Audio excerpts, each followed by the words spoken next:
Do you get it that whatever you're focused upon, you are adding momentum to? Do you get it that you can find resonance with unwanted things, and that's what momentum is? Yeah, I get that. Do you get it that when you find resonance with unwanted things, you are not resonance with wanted things, and that's why you feel negative emotion? Isn't it lovely to have a guidance system that's letting you know incrementally what you're doing so that you can just start fresh today, do your best? Esther said to us, Abraham, I refuse to accept that I have to wait clear until tomorrow to get positive momentum going again. Just because the train left the rails, does that really mean that I have to go through a whole day and then go to sleep? We said, you could meditate. Meditate is helpful because when you meditate, you quiet your mind. That stops momentum. Or you could find something that's always easy for you to feel good about and focus on that. You could pet your cat or your dog. There are things that you can go to that every time you go to them mentally, you find relief or absence of resistance in them. You don't have to wait until tomorrow. We're just suggesting that if you do it every morning, and then as you do it, then you become more aware of when you're doing it and when you're not doing it, when you do it on purpose. And you know what the best thing about doing something on purpose is? The best thing about deliberately lining up with who you really are, the best thing about identifying a desire and focusing on it and feeling good feeling emotions flowing through you while you focus upon it, the best thing about that is that as the revelations and realizations begin happening in your life, and they will, you'll recognize your part in them.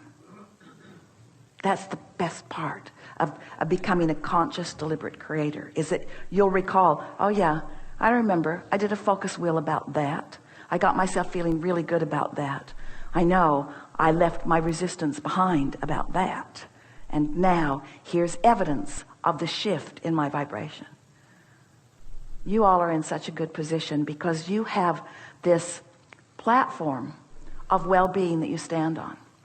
And you have absolute free will to focus, freedom beyond description. And you have source energy already knowing everything that you've asked for and all that you want all queued up for you. And you have an emotional guidance system within you to let you know in every moment how you're doing. And you have this keen awareness that gets to recognize all the motion that you are making. In other words, talk about a creative experience. As sculptors, you never take a big glob of clay and just throw it down on the table and then say, oh, I thought it would turn out better than that. You want to get your hands in it. You want to convey to the medium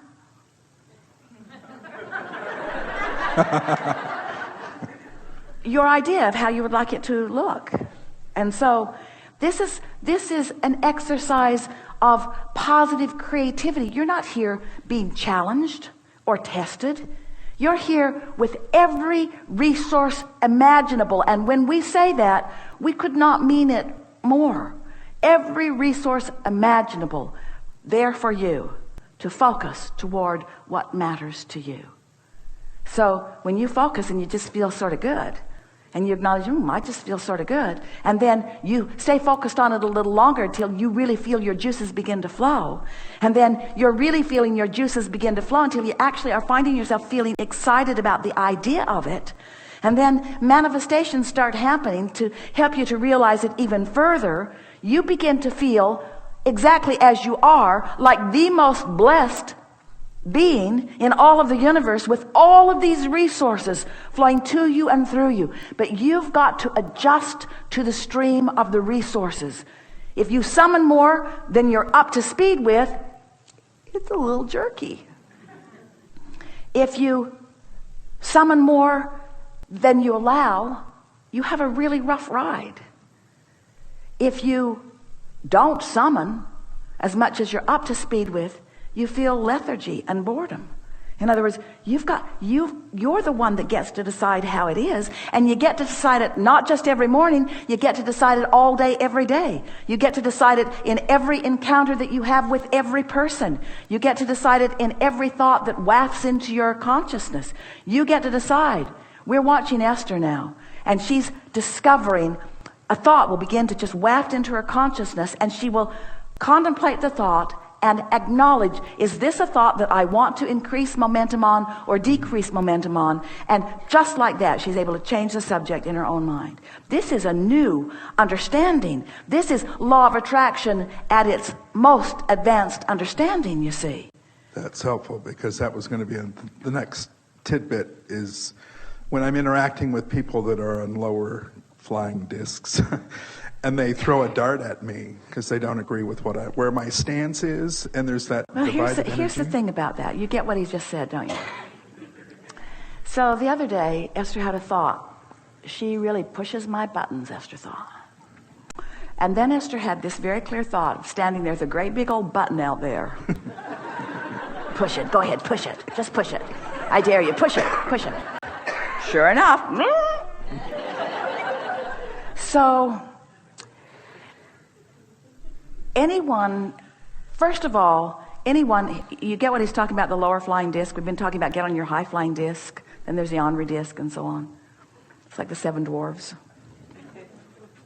So when you accept that everything that comes into your experience is because there is somewhat of an active vibration about it within you, or it wouldn't come. Now, at first this is a little hard for you to accept, but once you accept it, then you feel kinder toward the button pushers, because you realize you put the button out there for them to push.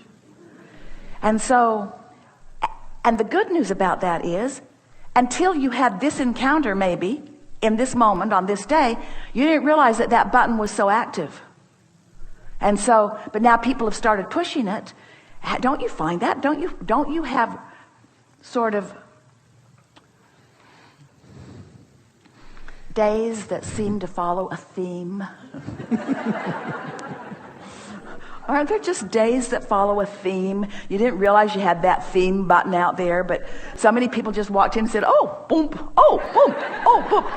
Until you say, is everybody going to do that? And we say, until you remove that button and replace it with something that you would rather that they pushed, you see.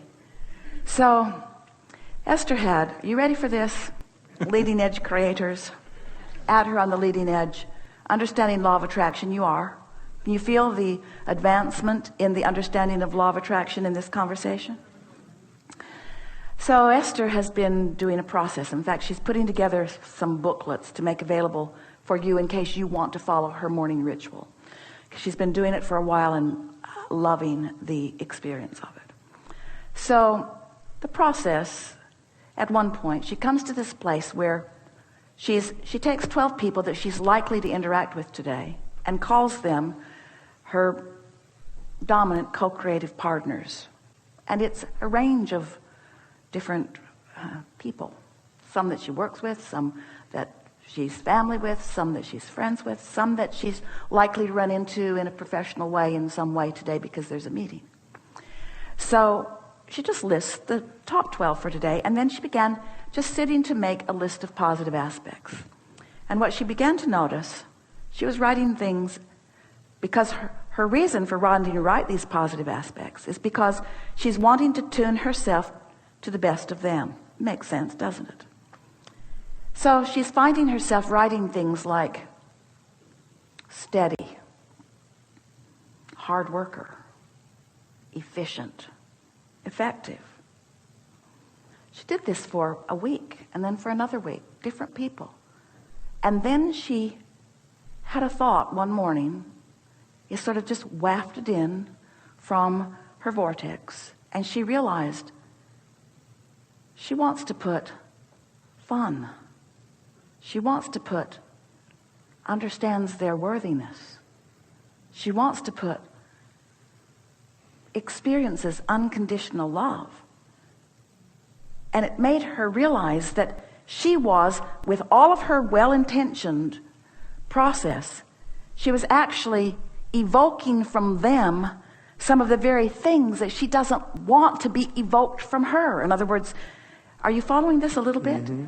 Yes, it's virtuous to be hardworking and diligent and all of that. But aren't we talking about something different here? Aren't we talking about allowing the well-being that is you? In other words, and then Esther thought, as an employer, of course she's wanting that from people who are working with her. But are those the most important things that she's wanting from them, or are they far down on the list? Are they things that are being offered anyway? What is it that Esther wants to evoke from those with whom she is interacting? And this came on the heels of a conversation that we've been having about unconditional love, about how you look out into the world and you notice a condition, let's say a good one, and then you have a good feeling response to that condition. And so, because you like to feel good, now you look out into the world for other good feeling conditions. And sometimes as you look out there for those conditions, you find a not good feeling condition.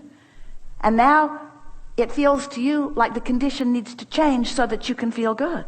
And we say, isn't that the perfect definition of conditional love?